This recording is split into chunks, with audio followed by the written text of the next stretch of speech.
വിശ്വൈകനാഥന്റെ ശിഷ്യൻ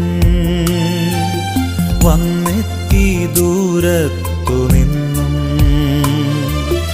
വിശ്വാസദീപം കൊളുത്താൻ വചനത്തിൽ നമ്മെ വളർത്താൻ.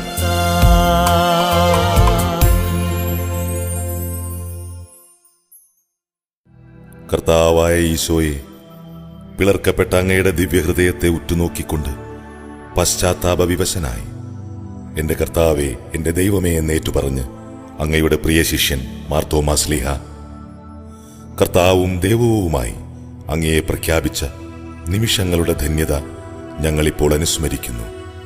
നമുക്കെല്ലാവർക്കും മാർത്തോമാ ശ്ലീഹായുടെ ശക്തിയുള്ള മാധ്യസ്ഥം വഴി കർത്താവേ, ഞങ്ങളുടെ പ്രാർത്ഥന കേൾക്കണമേ എന്ന് അപേക്ഷിക്കാം. കർത്താവേ, ഞങ്ങളുടെ പ്രാർത്ഥന കേൾക്കണമേ. സുവിശേഷ